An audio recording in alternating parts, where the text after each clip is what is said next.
Baik, selamat sore Bapak.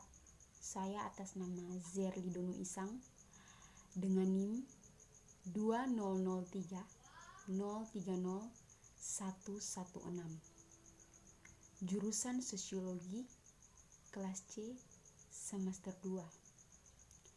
Di sini saya akan mempresentasikan tugas saya, yaitu tugas TSK yang ke-5. Bab yang pertama, pendahuluan. Kriteria pertama, kadang-kadang disebut tesis indeks dalam The Division of Labor. Yaitu gagasan bahwa hukum adalah indeks solidaritas sosial. Itu dan khususnya jenis sanksi yang dikenakan pada individu ketika hukum dilanggar mengungkapkan sifat solidaritas itu. Buka kurung, represif sanksi yang menunjukkan solidaritas mekanis dan sanksi restitutif solidaritas organik, tutup kurung. Terkadang singkatnya Durkheim mengaitkan realitas masyarakat dengan realitas asubstansi.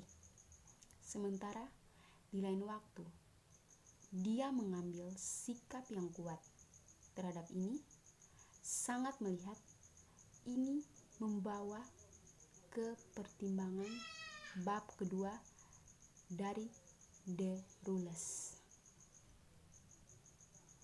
Bab yang kedua, pembahasan. Selanjutnya, bahkan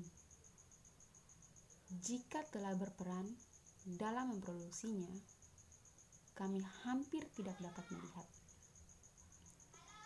kecuali dia paling membingungkan dan seringkali bahkan cara yang paling tidak tepat. Alasan sebenarnya yang mendorong kita untuk bertindak atau sifat dari tindakan kita. Jadi, aturan kami menyiratkan tidak ada konsepsi metafisik, tidak ada spekulatif tentang makhluk yang paling dalam. Yang dituntut adalah sosiolog itu harus mengasumsikan keadaan pikiran fisikawan. Ahli kimia dan fisikologi ketika mereka menjelajah ke area yang belum dijelajahi dalam bidang ilmiah mereka. Tapi itu tidak mungkin diketahui hanya melalui pengamatan batin, karena tidak seluruhnya dan seluruhnya dalam salah satu dari kita. Karena itu, seseorang harus menemukan beberapa tanda eksternal yang mana membuatnya terlihat. Memang, apa yang diungkapkan oleh representasi kolektif, cara kelompok memikirkan dirinya sendiri dalam hubungannya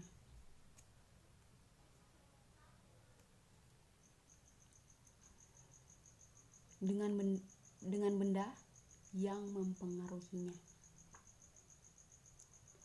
Sedangkan kelompok tersebut dibentuk secara berbeda dari individu dan hal-hal yang mempengaruhinya adalah jenis lain.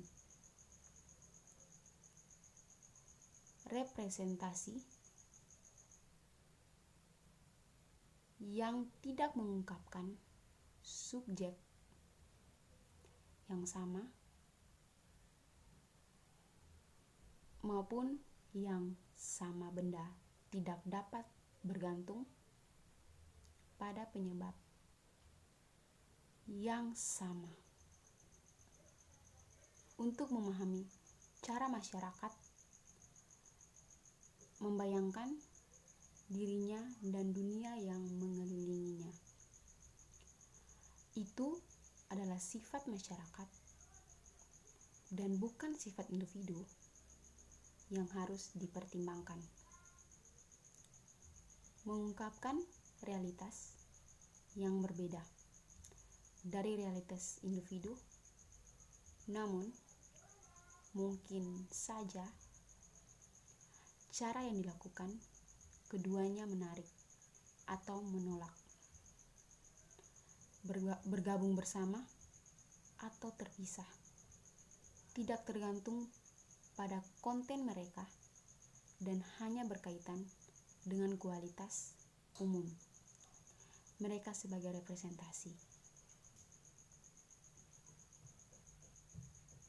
Tapi, seperti di antara kedua jenis paksaan, ada dunia perbedaan yang memisahkan fisik dari moral lingkungan hidup.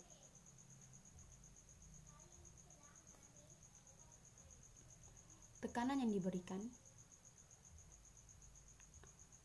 oleh satu atau beberapa benda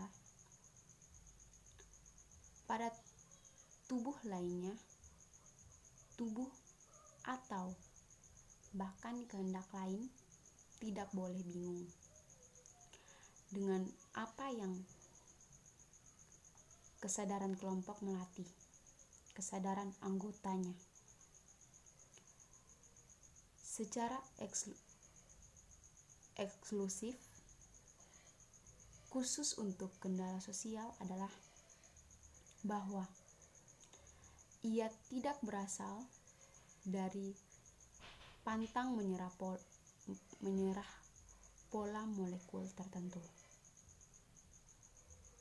tetapi dari gengsi dengan representasi tentu yang diberkahi. Memang benar kebiasaan itu.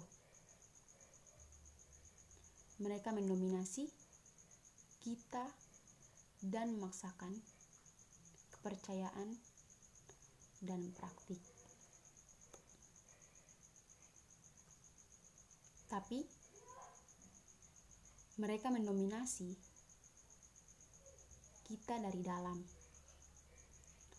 karena mereka sepenuhnya ada di dalam kita masing-masing. Sebaliknya, keyakinan yang praktik sosial bertindak atas diri kita dari luar, jadi pengaruh yang diberikan oleh pertama dibandingkan dengan yang terakhir adalah dasar yang sangat berbeda.